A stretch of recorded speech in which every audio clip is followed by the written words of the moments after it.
What's up, my brothers and sisters? Welcome to the Fireground Fitness Podcast, where we talk about all things pertaining to life on and off the fireground. The views and the opinions expressed are those of your host and our guest.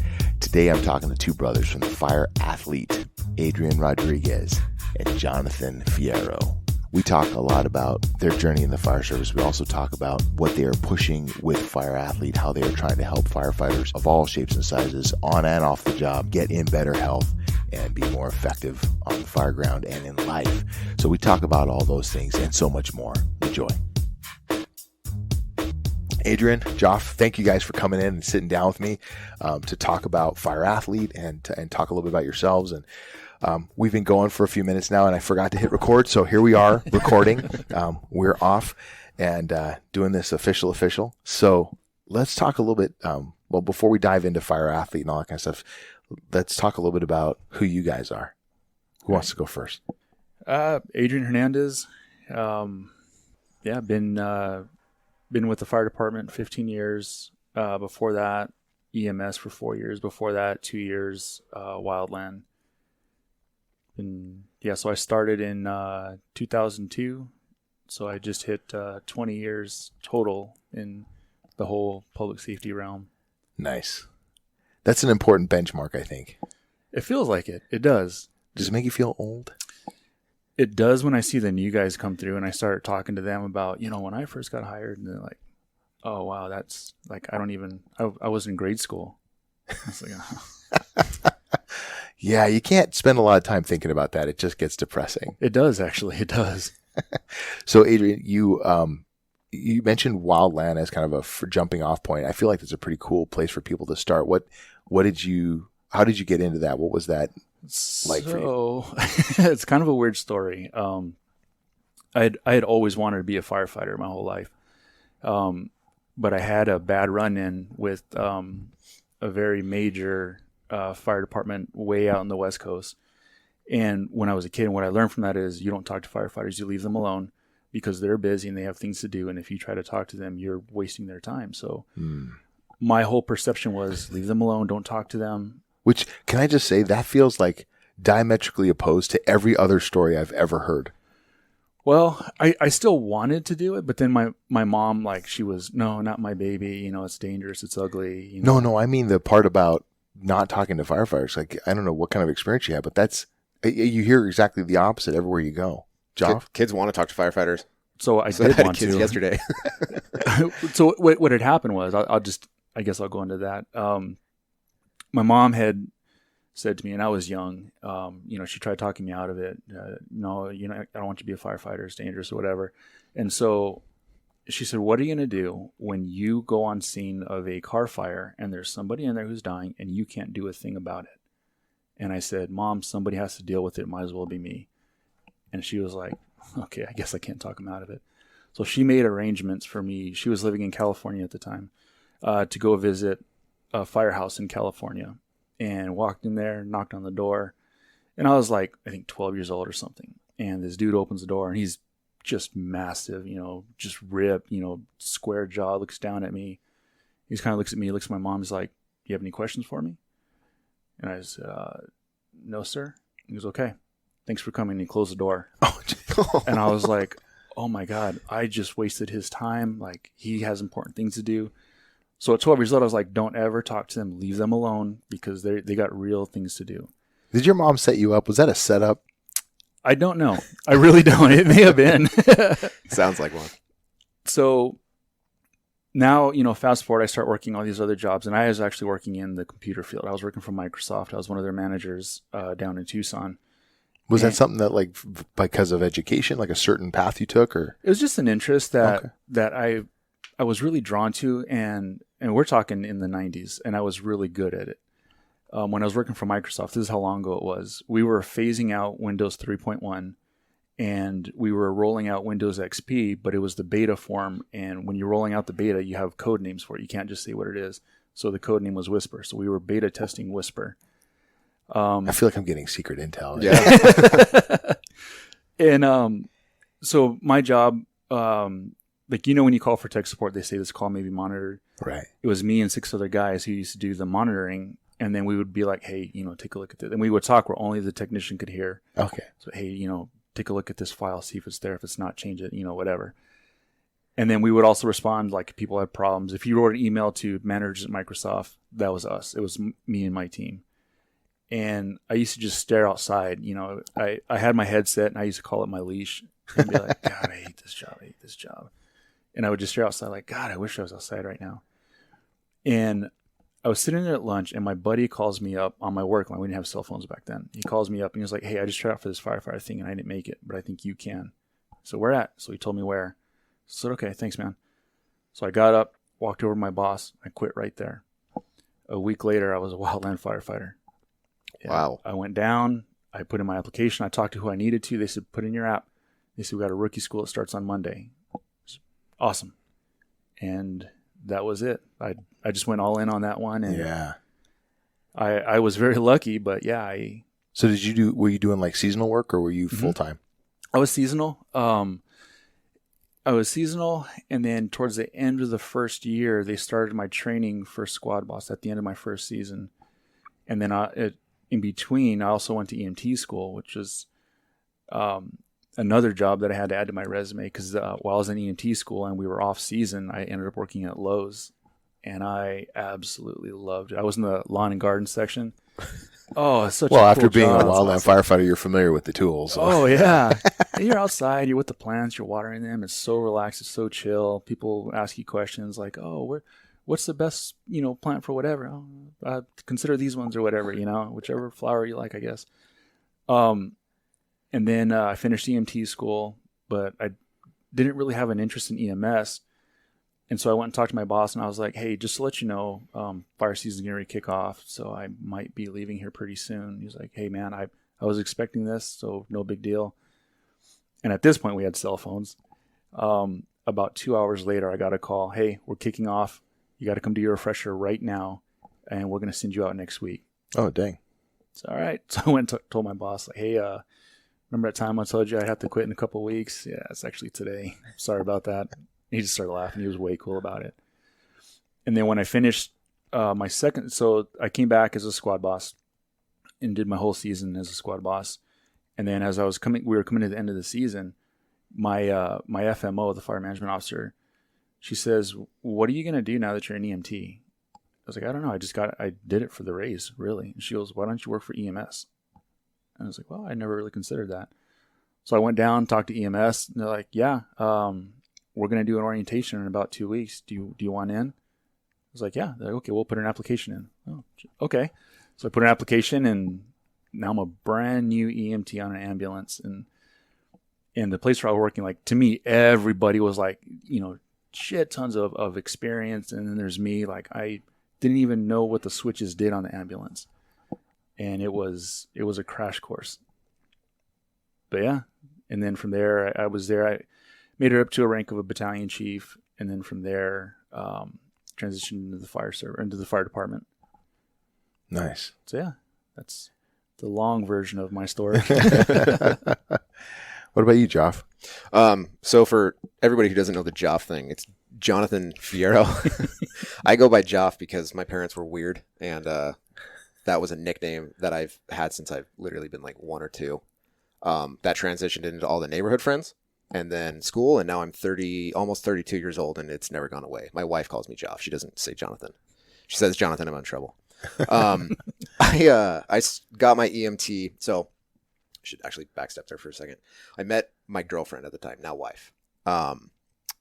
She kind of noticed when we started dating that wasn't really going anywhere in life. So she was like, you need to do something. You should figure something out. And we kind of, dabbled. And she's like, you liked lifeguarding. I started lifeguarding when I was about 15 or 16. Really enjoyed it. Like all the EMS parts of it and, saving people out of the water, which never happened, but it was cool to think about. Yeah. And so she's like, why don't you think about becoming an EMT? And then I finally had that whole conversation with her dad, who was like, what are you going to do with your life? How are you going to take care of my daughter? That sort of thing. Right. Were you guys married at that point? No. Okay. Not yet. Yeah. So he's got to protect his kiddo. You did a great job. He worked for the fire department as a tech for 27 years. one of the Royal Blue Shirts. Mm-hmm. And he knew everybody on Phoenix. And so he said, hey, get your EMT. Let's figure that out. Go do some ride-alongs.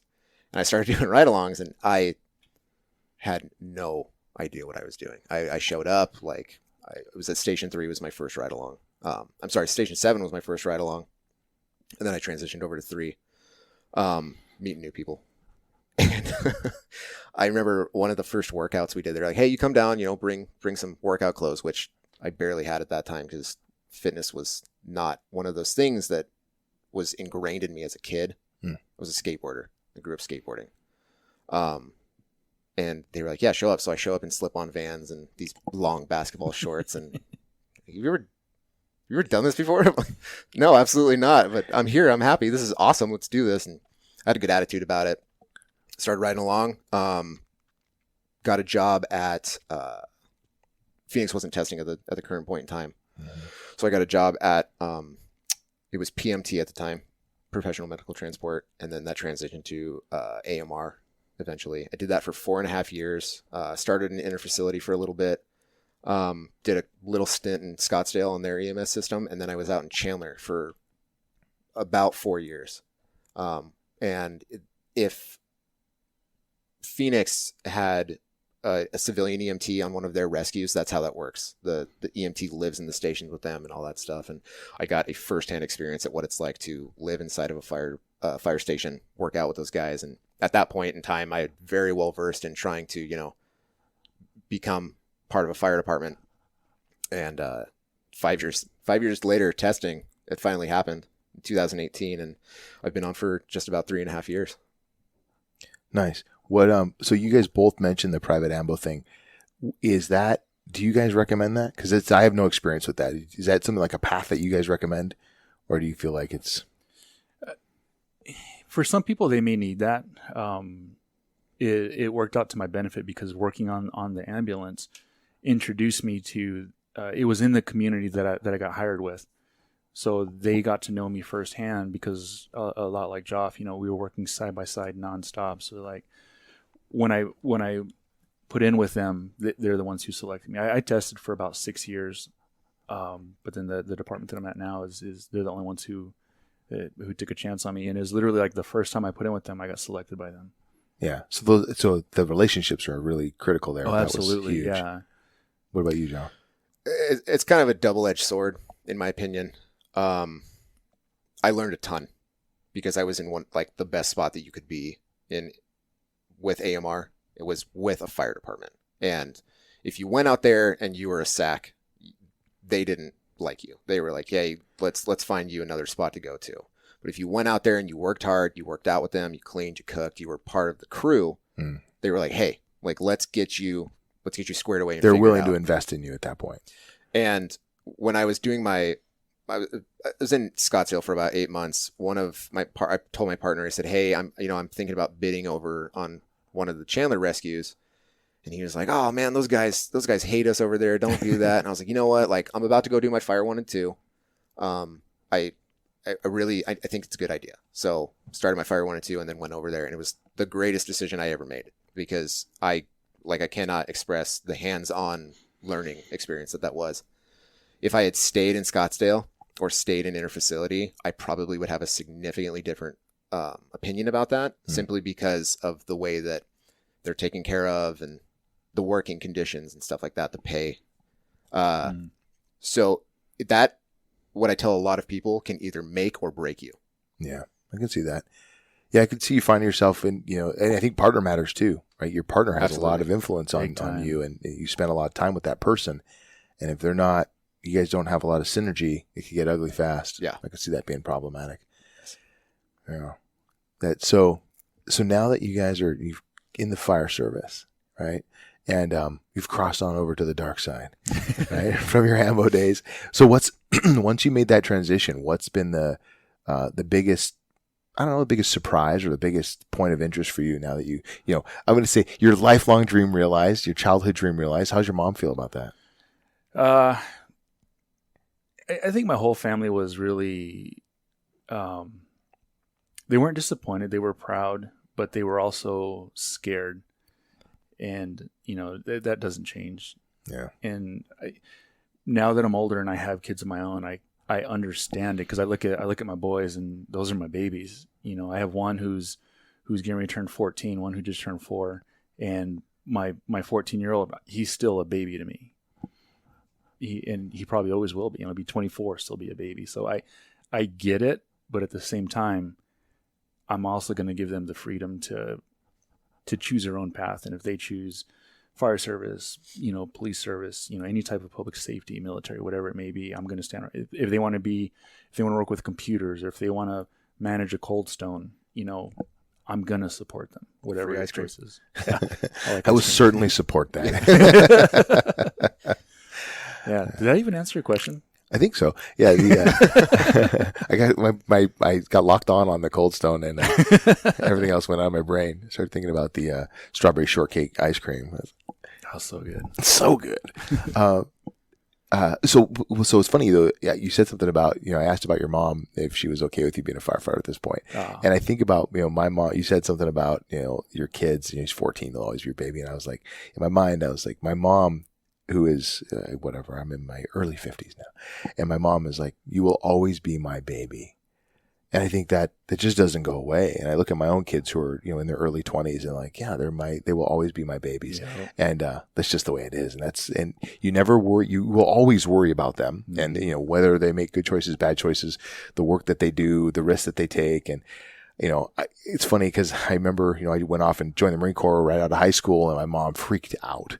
And she was proud of me, had a sticker on the back of her car, Marine Mom. Oh. But yet, every time I was on the phone with her, it was, "Are you okay? Is everything okay?" Right? And that hasn't stopped. I'm like, "Mom, enough." You know, I called her the other day, and she's like, "Oh," I said, "Hey, I'm going into work." She's like, "Oh, be careful." I go, "Oh, I would get carpal tunnel or a paper cut in the office." So, you know, it doesn't go away. So. Yeah.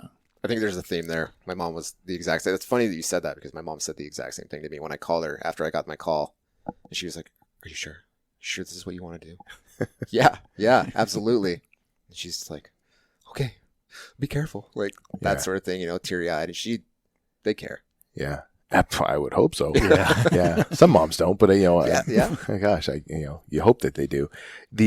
So when you think about that, so I'm going to shift gears on you guys just a tiny bit. When you think about that, right? We all take on this risk personally, and we recognize that this job is dangerous in a lot of different ways, right? So many different ways. Some we've talked about earlier. We talked about cancer prevention, things like that. And, you know, there's the physical element of this job. There's a psycho, you know, the mental health portion of this job, the psycho wellness portion of it.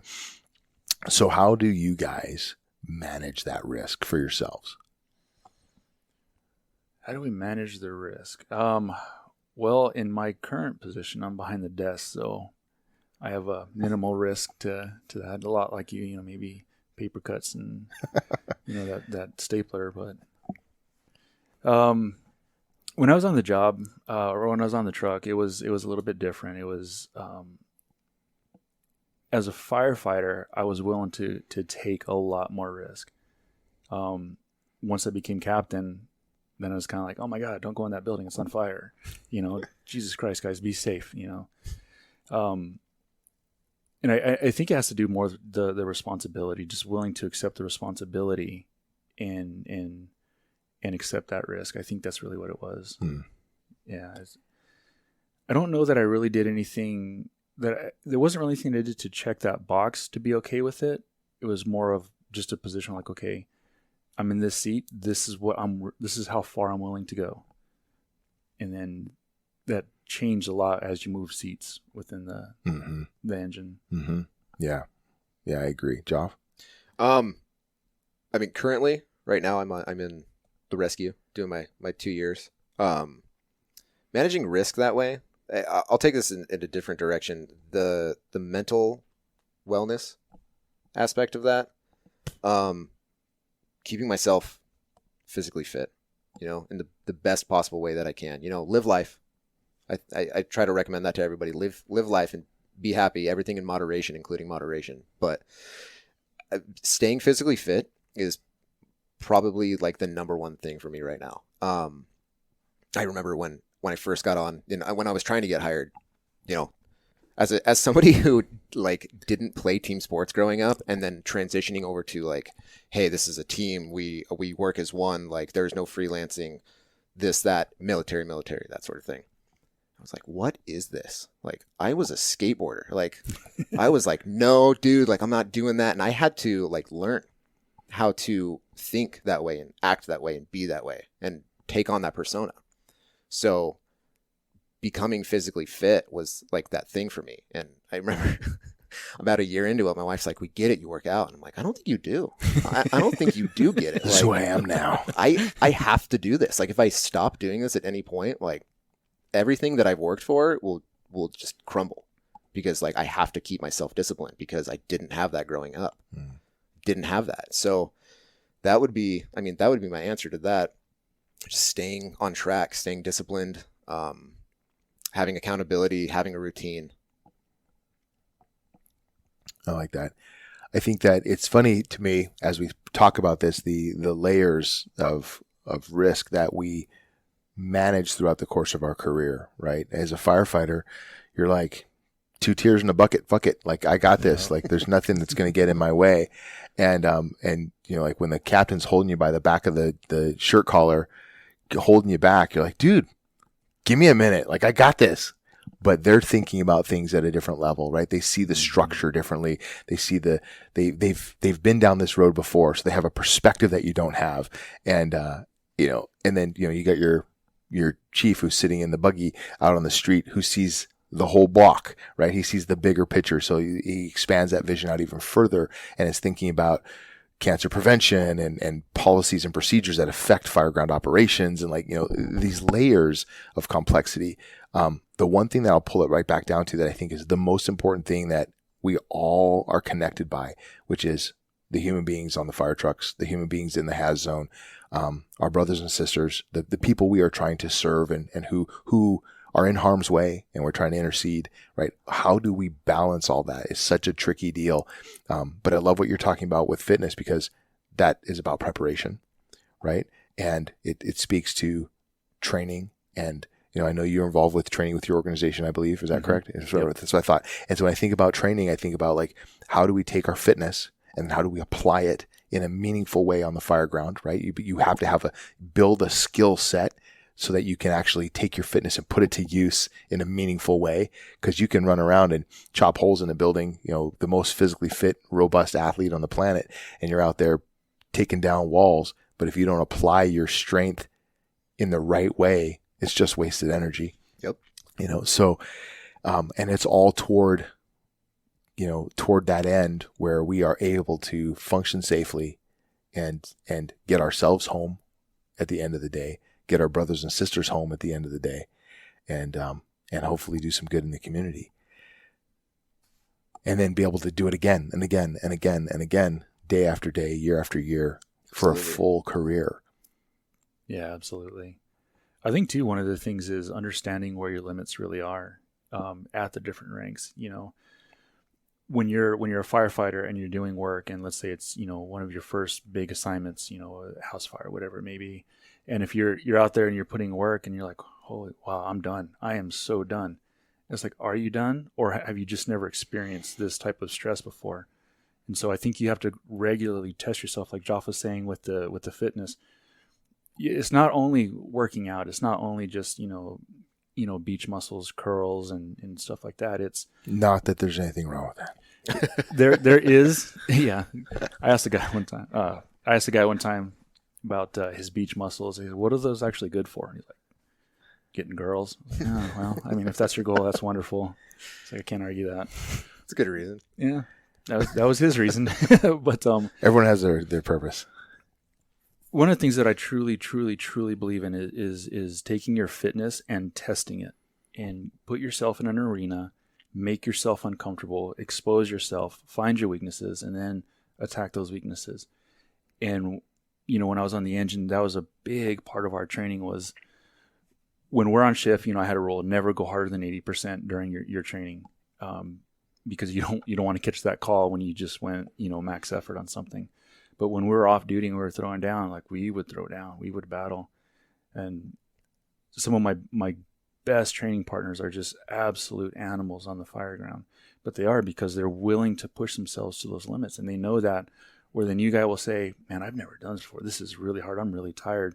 The guy with the more experience is going to say, nah, man, we got way more in the tank than this. So I think testing yourself is a big part of it. Yeah. No, I think that's important philosophy, in the sense that you have to know what you're capable of.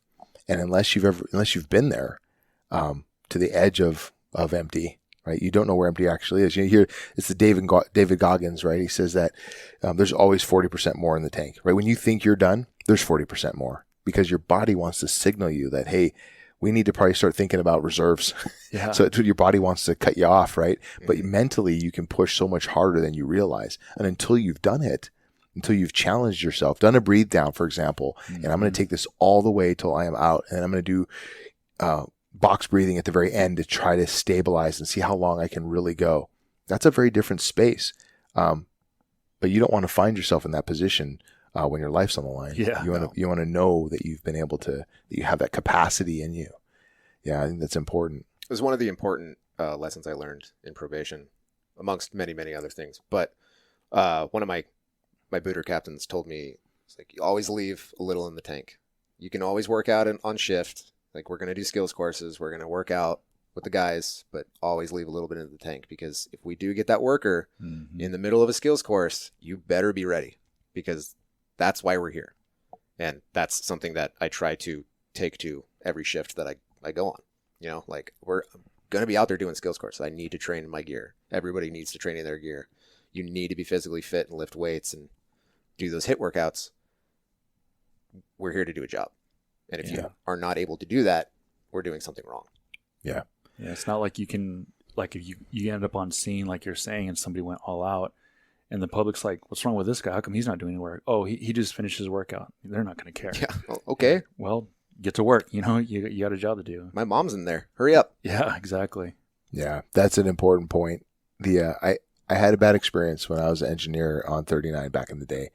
We were doing a kettlebell workout, and I decided that we were going to do a real long endurance session. And we're close to the end, and we got a fire, and I jump in the truck to drive, and my forearms were so pumped that I could hardly hold on to the steering wheel as I'm trying to drive this rig. And we got there and everything went well, but the whole fire I'm still trying to shake off. You know, now thank heavens I didn't have to turn out and go interior, because I don't know if I could have held onto a hose line. Like, I was in a bad way. Mistake, right? And I learned the lesson that you guys were all talking about is, you know, this idea that there's a time and a place to push. Now, when we talk about training, the philosophy of finding your edge is really, really important. I think you're absolutely spot on when you say, hey, there's a time and a place for that.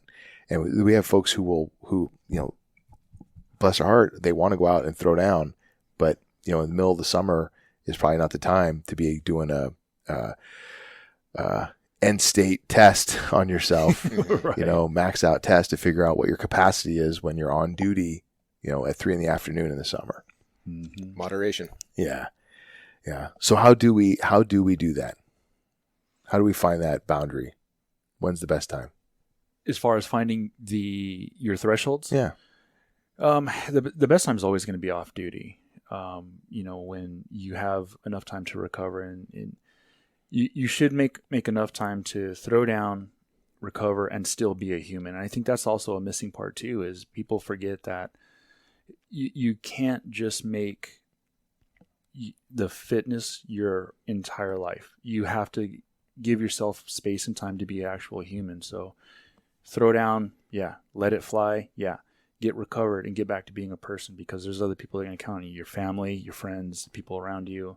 You know, if you have roommates, whatever it may be, you know, they have a certain expectation of you that you're also going to be you when we need you. You know, there's yard work that has to be done, but you can't do it because you just threw down for 3 hours in the gym. That argument's not gonna go in your favor. So you also have to allow yourself to be a person along with that. Yeah, it's not your whole identity. Right. Right. It's a huge part of your job. Yeah. But it's not the end state. Well, I think, Joff, you were talking about this before, this idea that you kind of change your philosophy.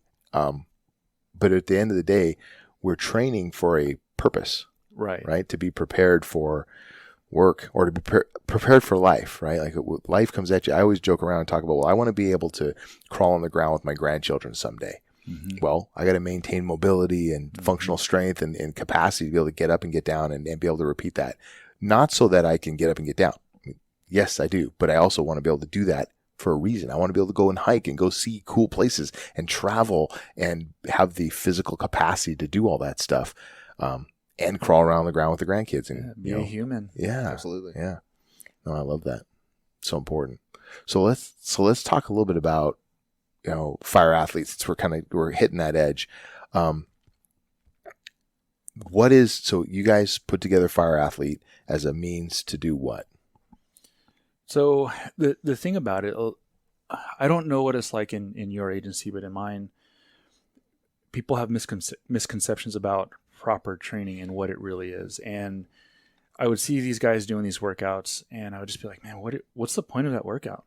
Like why are you doing that? Why are you doing so many squats that you can't walk on shift? What's the intention behind that? And so Joff and I kind of created Fire Athlete with the intention of, let's make it realistic, functional to what we do on the job with minimal equipment. Because not all departments have shit tons of fancy equipment, but they should have the basics. Hopefully they have the basics. Hopefully. And so we use like some dumbbells, some kettlebells, some barbells, a pull-up bar, and then we have, certain cyclical machines, a rower and a bike. If you don't have those, cool, sub running. But everybody should have those basic equipments. If not, they have something that they can substitute in there. We don't have kettlebells. Cool, grab a jug. You can do something with that. So we wanted to give firefighters intelligent programming that mimics the energy systems that you're actually going to use on the job. Whether you're doing an extrication, whether you're doing a house fire, a full-blown worker interior search and rescue.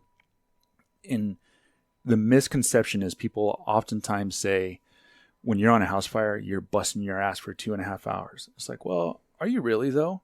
Because even if you're humping hose inside of the house, you're going to throw down for about 7, 8, 10 seconds shagging hose, and then you're going to stop for 5 or 10 seconds. So you're actually doing these intervals that we mimic through our programming to make you stronger in the actual application. And so these guys are sitting there throwing down, I'm going to run 6 miles today. It's like, really? That's awesome. That's very impressive. How is that going to benefit you when you're throwing down on an extrication? Maybe it will, maybe it won't. But if you follow our style of programming where we have the work to rest ratios and they're all very, very, very intricate as to how we program them in. They're on certain schedules and rotations and different periodization for each of them. But yeah, and so that's kind of the philosophy behind Fire Athlete. And then Joff and I, we click so well. We work so well together. I mean, this guy is amazing. I ran my own program years ago and it worked okay. It worked great. I had a very, very, very small following. Josh and I got connected. We clicked. We throw ideas off each other. We're constantly sounding boards for each other. We're calling, texting, hey, what do you think of this? What about this? We should try this. Have you heard about this? And we work so well that the Fire Athlete is blowing up. And a lot of it has to do with this guy and his social media presence. Joff. It's his programming. Don't let him fool you. Joff, the programming has to get to the people. It does. So it starts somewhere. He is absolutely amazing at reaching and connecting with people. He's so good at it. My end of it is just, the nerd stuff, the science stuff. That's the stuff that I get super geeked out on. But yeah, this guy is amazing at connecting with people. Yeah. So a lot of it's Joff. Okay. I'm over here like red in the face right now. So we'll circle back to the social media piece and how you guys are pushing this out. But let's talk a little bit about the programming and, what is the secret sauce? I know that, you talk about the work cycles and the work and rest cycles. I think of that in terms of sport specificity. Exactly. Right. And, I've always claimed that firefighters are industrial athletes. Mm-hmm. You're doing this work in a space that is very unusual, very unstable, very unpredictable. And so how do you prepare, so as you can see the little pictures on the wall here, I have trained for sports over the years that are very linear and very predictable, right? I'm going to run a race on a given day. So I could prepare for that day specifically. And the only thing that would be a variable would be maybe weather, Sure. right? And, or maybe I would get sick on my way there. But in our world today, these operations happen and in an unknown time and an unknown date, before breakfast, after dinner, in the middle of the night, you just never know. Mm-hmm. So how do we prepare? How do you guys recommend we prepare for an unknown event? So one of the biggest things is you need to keep your programming constantly changing. It has to be varied, but that doesn't mean random. One of the things that you can change is the time of day you work out in. Maybe I'm going to do a 3-week cycle where I'm only going to work out in the morning. And then after that, I'm going to switch. I'm going to do a couple weeks where I'm working out in the afternoons. And then I'm going to work out in the evenings. Now, you got to be careful working out in the evenings because you got to make sure you're giving the body enough time to calm down to allow you the rest, which is a huge part of the training. And people always mess that one up. Mm. But, constantly change when you work out. And I know we have our preferences. Like my preference, if I'm not training for anything in particular, it's going to be in the afternoons. It'll always be in the afternoons. I love working out at like 1-2 o'clock in the afternoon. That's my time. Can't always do that though. So there's a lot of times where if I'm getting ready for a competition or a big event, nope, I'm going to throw it out in the morning. This week I'm going to throw it out at 7 a.m. because I know the first training session or the first competitive session is going to be about 7 a.m. So I got to get ready for that. Okay. And then as I get closer, let's switch it up. Okay. I'm going to do one here, same day. And mix those up because that's it. At the end of the day, that mimics what we do on the job. You might get an extrication at 9 o'clock in the morning. You go back, you get something to eat, you're feeling a little bit better, you're feeling recovered, you do some stretching. Now a fire kicks out, or another extrication, or whatever it may be. But you may have to do multiple sessions in one day. Yeah. So yeah, I think that's the best way to do that is just switch up when you're executing your training. So we know that preparing for this kind of unknowable event, changing start times, changing it, training at different times of day, etc. So how do you cycle that into sort of your week-long, month-long, year-long training? So I actually don't have that mapped out. I actually enjoy leaving that part a little bit more random, unless I'm going into a very specific event. Then I'll map everything out. But if I'm just doing everyday normal training, I'll stick to what I enjoy. But then every so often, I'm like, no, you got to switch it up. So then, like for a day, I'll go, okay, I'm just going to go work out at 10 o'clock today, just because, And then also too, like on the weekends when I have my son, he has just discovered fitness, my older son, and so he's, he'll tell me, Daddy, can we go to the gym today? Yep. What time do you want to go? And I'll kind of let him dictate that. Yeah. Which works to my benefit because it adds in that randomization. Oh, there you go. Yeah. So I love it. Plus I love just being side by side with him and watching him learn and grow is probably awesome. Oh, it's great. It's great watching him, do those last couple reps when he's struggling. And come on, Mijo, you can do it. It's okay. Keep going. Keep pushing. That's awesome. Yeah, I love it. Hey, Joff, pull your mic up just a little bit. There you go. Is that okay? Yep. All right, cool. So when you talk about the randomness of time, what about the elements as far as the loading elements? So metabolic piece, the strength piece, like how are you changing up those dynamics, like to blend that in? Because I feel like from my perspective, when I think about the workload, the sports specificity, if you will, of a firefighter, it requires strength, it requires power, metabolic conditioning, all these different things. And as a former endurance athlete, I realize that there's very linear paths to certain motors that we have. So sometimes it's chaining all those different things together is challenging, right? Oh, absolutely. One of the things that we recommend is follow the central nervous system hierarchy. And you're always going to go from skill training to technical strength to conditioning, and then possibly even skill conditioning at the end of that. And you always want to start with the most technical elements first, and then pull back there into what the CNS would consider dumber elements. So that way you can survive. If you start off and you blow out your CNS on some more of the dumber movements, then when you have to get to the technical stuff, you're fried. It's not going to go well. So one of the things that we found the most success with is by putting the strength portion up front and then move into your conditioning after. If you do that, you have a better chance of growing stronger and tougher. If you put your conditioning piece in front of your strength, you're going to be weakened to a higher level when you come back into the strength training. And so you're going to have a great conditioning session, but your strength session is going to be shit. So give me an example of what that would look like with some specific exercises. Okay. So let's say on this day, we're going to run 200 meters, and we're going to do 15 kettlebell swings, and then we're going to do 20 push-ups, and we're going to repeat this for 20 minutes. And then we're also going to back squat on this day. If I put the back squat in the front, the strength portion, not only do I grow from that, but it also helps warm me up for the conditioning piece.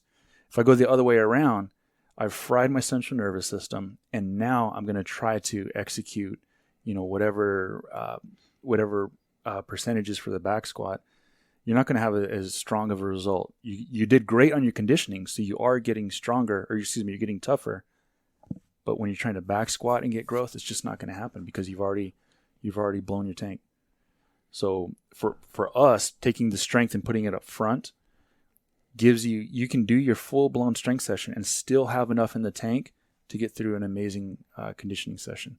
So when I do the programming, we put the strength up front and then conditioning on the back. Nice. It works very well. Done many of his workouts. I've just been like, I feel good. Like there's a part where, you're gassed. You're like, oh my gosh. But you're like, I feel like I did something with that workout. Mm-hmm. And being the guinea pig, I guess, to a lot of those workouts was like, okay, all right, cool. And then like kind of looking at some of the stuff, I'm like, dude, that's brutal. And then you do it. And you're like, oh my God, I did it. This is good. Like, I like this. How much time do you like to put in between sessions? So like if you're going to do a high quality back squat session, just use the same example, followed by kind of a metabolic conditioning session, how much refractory period is in between? So that's a really interesting question. And that depends on where we're at in the periodization as far as the volume and the intensity for the strength cycle. I program the workouts to be done within an hour. For our old salt program, we program that to be done in 45 minutes. But for the Wildland, the Wildland's a little bit different animal. Right now we have the 3 tracks, and then we have a 4th one that's going to be coming out here pretty soon. So we have one for structure firefighters, we have one for Wildland Firefighters, and then we have one that we call the Old Salt, which is for the masters athlete, the 50 older plus? athlete. What's our cutoff? We're looking at like 40 plus. Okay. And then those that are like coming back from, maybe they're just getting back into fitness, maybe they're taking some time off, and it's still a great workout, but it's a different type of progression. The Wildland conditioning pieces, some of them are just long. They just are, because that mimics the work cycle of a wildland firefighter. If you're out there, if you're cutting line, if you're on a type 1 crew, you're going to be cutting line for at least an hour before you even stop. So we have to program appropriately for those individuals. In the Wildland track on Wednesdays, every Wednesday is a ruck. And we start off at a 30-minute ruck with a 25 or 35-pound pack, wherever we're at. And we add a little bit of time. And then once we start adding a little bit more time, then we'll do something like, okay, today you're going to do a 60-minute ruck. And every 5 minutes, you're going to stop, take your pack off. You're going to do 5 burpees, put your pack on, and keep going, to mimic the work cycle of the Wildland firefighter. We don't do that on the structure track.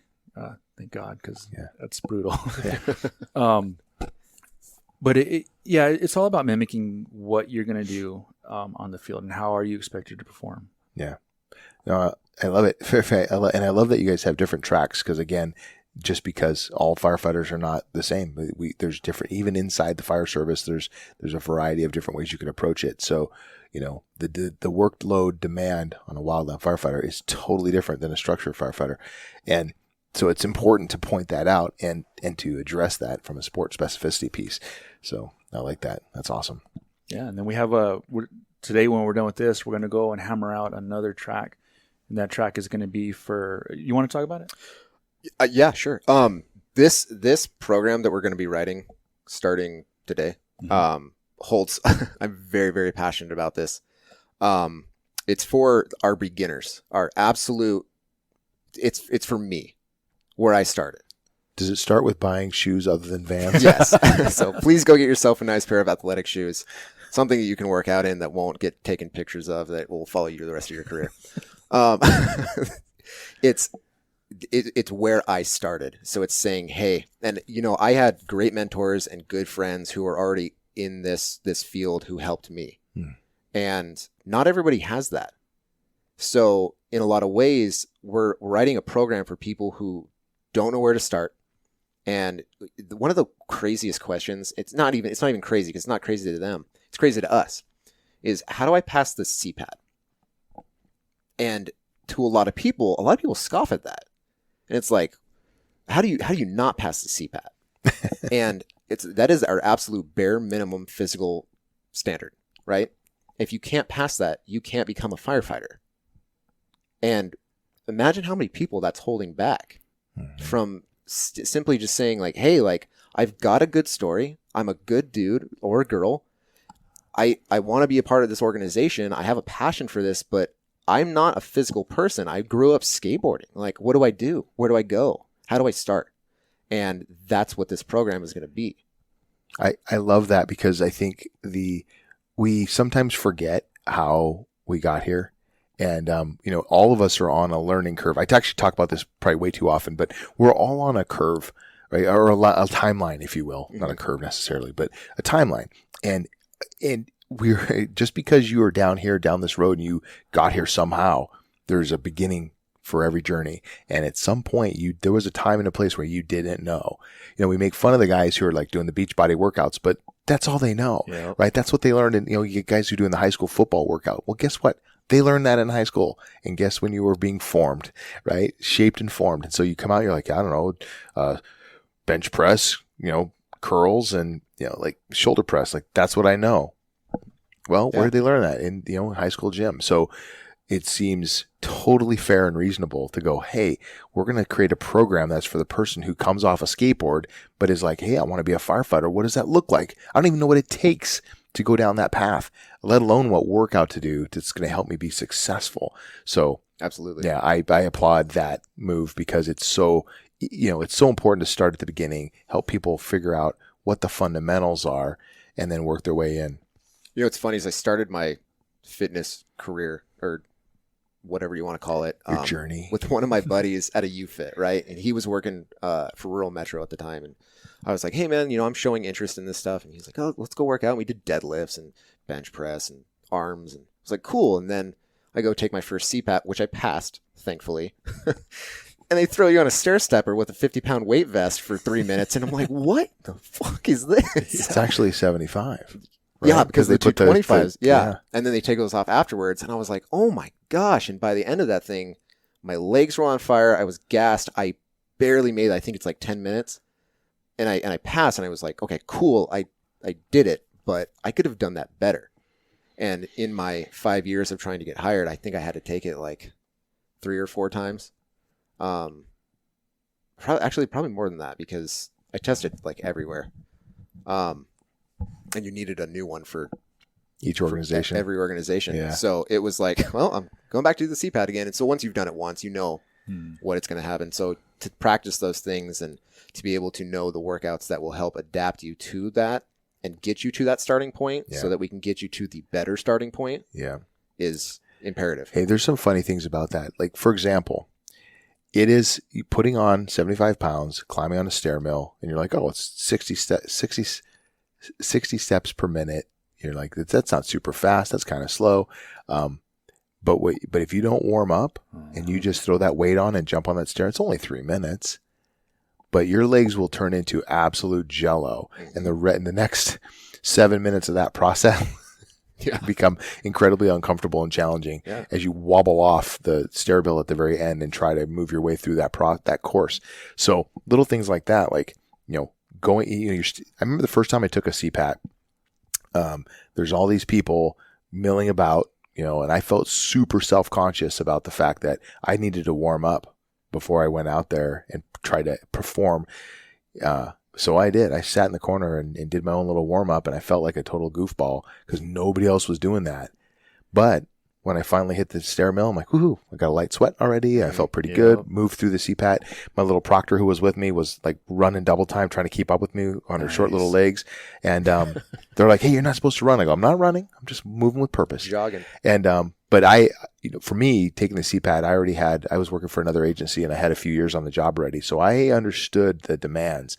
But that speaks to this idea that understanding what you're getting into is really, really important. And so going back to the fact that you guys are going to design a program specifically for the entry level, the would-be firefighters, huge, because that portion of people out there, we were talking earlier about how hard it is to find firefighters and get them excited about this career. Well, part of that is, what are the barriers to entry, right? This is like this Cpad. It's an acronym, a code word. What is it? What does it even entail? Oh, you're going to move a bunch of things around that you've never touched before in your life. Yeah. Good luck. Yeah. If you discourage them at the very beginning, and don't get me wrong, I was discouraged many times throughout this process. Like I said, and I reiterate this all the time, coming from a background of not being a physically fit person, and I wasn't obese, I wasn't like fat, I was just I didn't work out. It wasn't a thing that I did growing up. My parents weren't like, hey, do you want to play sports? I was like, I'm going to hang out with my friends. And if you discourage those people and you say like, you can't pass a Cpad, they're going to be like, well, no, but I don't know how to start. And then they go tell their friends, don't talk to the firefighters. They're not helping you out with the Cpad. They don't care. Why would you want to do that? Why would anybody want to do that? We're here to give back because people taught us how to do that. If we're not doing that, then we're not doing our job. That's just something that resonates. Resonates the right word? Very, very strong with me. Resonates? Is that Resonates? the word you're trying to say? Sorry, I'm bad with words. So you talk about giving back. How do so you built out Fire Athlete in a way that this is programming that's available for folks, and so let's talk about the platform and let's talk about how we're getting it to people. So what is the platform? Is it a web-based platform or something like that? So yes, it is, but there's other ways to reach it too. We program through an app called Train Heroic, and it's an app you can put onto your phone, or you can pull it off of a web page. Okay. But yeah, the workouts are uploaded on Sunday evening, and it's the workouts for the entire week. Saturdays are skill courses. If you look at our page, you'll see Joff does a great job of showing, like, here's some things you can do for a skill course. Watch this video. Here's things that we did. And that's the basics of it. When you sign up for the program, you pick which track you want, and then you have access to it. Nice. You have access to the coaches too. You can put comments, and then I'll take a look every day in the evening. I'll look at the workouts. Okay, who's doing what? Where are we at? Did it meet what we thought would happen? Like, I expected people to get, maybe 4 rounds, or I expect them to be done in 12 minutes. And I'll check their times. I'll check their workload. Like, either they nailed it or they were way off. And it's like, oh shit, what did I do wrong? Where am I wrong in this? So then I'll take a look at, and I'll read their comments, and then I'll answer their comments. They'll send me questions. Hey, when you send this, what does this mean? Or what's another thing I could do for this? Or what about this? And so we communicate through that app too, which is very, very helpful. It's kind of like an all-in-one. So that's super cool. So if I'm tracking, the programming is sort of generalized in the sense that it's not custom to me as an individual Rain. This is Rain's workout. This is all of our workout. And then I provide feedback, and then you're going to make adjustments. And if I have, specific commentary, like I'm like, hey dude, that one element killed me, then my coach is going to offer some specific feedback. Exactly. Yeah. Yes. Then you and I start communicating. Okay, what's going on? Blah, blah, blah, blah. Right. Or if I'm like, yeah, man, that was way too easy, or whatever, you might offer a way to make me load it. Hey, maybe you need to add a little bit of weight next time to these type of movements, that type of that type of customization, if you will, like exactly, or coaching. Yeah. What was your intensity during this? And there's a thing on there where they can put how intense they were in that workout, or how intense they thought it felt. And some days they'll put like it's a 1 to 10, they'll put like a 2. Like, okay, well, let me see what you did. Okay, oh well, yeah, it looks like you kind of walked through this one. Or there are some of them where they put a 10. I'm like, that should not have been a 10. So I'll look and see. oh, okay, you went way too hard. They overloaded with weight or something like Yeah. that. Okay. So then we kind of make adjustments and corrections. Like, hey, man, Nice. think about X, or try this next time, or try pacing it out a little bit. You know, whatever the feedback is. Right. It's a good platform for that. No, well, I like that. That's awesome. So it's kind of in a sense that you're getting coaching. Mm-hmm. You're getting kind of a I don't want to call it boilerplate, but you're getting standardized programming, but then you get a custom touch to it. Yeah, it's as close as I can get to hands-on with our clients without being hands-on. Right. Yeah. Yeah. Being in the same space. That's awesome. So the other part of this, which is fun and also is getting it out to people, is the social media side of this. Mm-hmm. So I've watched some of your videos. They're hilarious. Thank you. So, and I know in the fire service, this is, we talked about this a little bit earlier before we hit the start button here, but we talk about how tricky social media can be for people in the fire service, it seems, but you guys seem to have hit a pretty good mix. I mean, I think part of that's because it's not a fire department production. It's it's your guys' personal production, if you will. Fire athlete production. So, yeah, there you go. There you go. Thank you. Let's call it what it is. How are you trying to use social media to reach people? What's the plan? Social media is king right now. It's if you have a product, if you have a good product and you think it's somebody else is going to like it, put it out there. Chances are hundreds of other people are doing the same exact thing, but one of the cool things I heard a while ago is it's not who did it first, it's who does it best. And social media is helping a bunch of people just get out their ideas. Like, hey, I have a great workout program for people that want to get into the fire service or need to stay fit after they get onto the fire service. Here it is. And here's why. And here is why through funny videos, things you relate to, things that you like on a daily basis. And it's kind of cool because, we make funny videos and things that people relate to, and TikTok style videos are huge right now. Everybody wants to see, that funny, quirky, person doing something goofy. And then they're like, oh yeah, I relate to that. Like, there you go. Mm-hmm. And now you're going to start seeing more of that stuff because you've liked that. And now it's in your algorithm. And don't get me started on that. That one's, I hate talking about that. But it builds a community slowly, but surely, and very, very slowly. Let me tell you, but it builds. And now you have people in the comments section saying, hey, this is funny. And somebody else comes and says, yeah, I thought that was funny too. And now they're having a conversation about why they're trying to get into the fire service or why they're trying to better themselves as EMS workers. We're not strict. We are called Fire Athlete. And I'd like to tell everybody else, if you're looking for a great workout program and you just want to stay firefighter fit, this is it for you. This is it.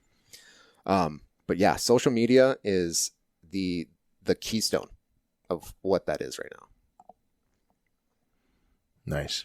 It kind of makes me laugh, but I've seen different people do different things with TikTok, for example. Mm-hmm. And you're like, well, how in the heck does this video, which got nothing to do with Fire Athlete per se, strike a chord for Fire Athlete, but it is about building audience and about getting people, to pay attention, look over here in a vast sea of all kinds of stuff that's out there. Getting people's attention is tricky and hard to do. So you got to do, you guys got to go and sit on podcasts and do different things like this and have these dumb conversations so that you can get people to be aware of what's happening. Do TikToks and get people's attention that way as well. I think there's so much value in that. That's where people are, right? That's the marketplace right now. So you go out to the marketplace and you wave your flag and you draw their attention. But most importantly, what you guys are doing for firefighters and for would-be firefighters is so important. And it is, so I really, ultimately what I want to say is I appreciate what you guys are doing. It's, Fireground Fitness was born originally out of that idea. Like, hey, I want to share some of what I'm doing with the rest of the community because I think it's good for us, right? It's, going in and doing the high school football workout is probably not the most appropriate thing. Hey, try this out and let's do something a little bit different. And over time, the marketplace is, if you will, has evolved, and the ability to get this to folks in a different way has changed. I wish there was TikTok back in 2007 when I was at Station 39, trying to put out workouts. It was just different. And I didn't have the same chops that you guys do, so it would not have been as good a product. so there's that. So let me ask you guys, as we start to wind this down, I'm going to ask you guys some rapid fire questions. Mm-hmm. If I can remember them off the top of my head. So let's start with this one. What's one thing that, what's one good piece of advice that you've been given? On the spot. I think, like I said earlier in the podcast, always leave a little in the tank. If you're training on the job, like we all should be, and I hope we all are, always leave a little bit left. We have a job to do. We have a community to serve. And I mean, you said in your interview, I said it in my interview. That's why we're here. The people of Arizona, wherever we work, leave a little bit in the tank. All right, for them. I'm going to flip the question on you, Adrian. What's one bad piece of advice you've been given? I don't need to learn anything. Yep. People who are set in their ways and I don't need to learn the new stuff. I've survived for 15 years doing this, and I'm going to keep doing this. And I think it's absolutely disgusting. And if that's your attitude, I think you need to consider moving on and retiring. Tell us how you really feel. It truly agitates me because the science in every single aspect of what we do, it changes every year. And if you're not willing to put yourself out there and say, I don't know this as well as I should, so I need to keep learning. If you're not willing to do that, you need to move on. You just do it because you're putting people's lives at risk. The public that we serve, you're putting their lives at risk. Your brothers and sisters that are riding with you, you're putting their lives at risk, and you're risking a life-changing event for your family back home. And if you're not willing to keep learning in all aspects, not just the science of fighting fire, but fitness, nutrition, everything. If you want to stop learning, then just move on, because this isn't the career for that. Amen. I like that. Okay. This question is for both of you. Well, all the questions are for both of you. The remaining questions for both of you. What would you tell 18-year-old Joff? Listen. Pay attention. My wife will laugh at me if she ever hears this. I'm sending it directly to her. Because I don't listen in the first place. I'm working on it every day. I'm Good. Constantly building. Listen. I'd literally grab my face and be like, just pay attention. Dude, pay attention to what people are saying. Listen to what they're saying. Not everybody's out to get you. The world isn't that bad of a place. A lot of people are here to help you. All right. How about you, Adrian? Firefighters are willing to talk to you.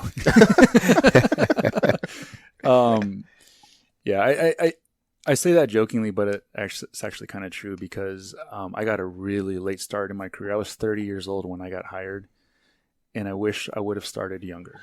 And so for me, that's the big one is now get out there. It's okay to make, if they're going to say something bad to you, it's okay for them, for you to be uncomfortable having that conversation. You don't like what that guy says? Fine. Go talk to the next guy and the next guy and the next guy. But I would have got my foot in the door a lot earlier than I did. Right on. I like that. Okay. I think you might have already answered this question kind of generally, but I want you to drill it down to kind of the finest point you can.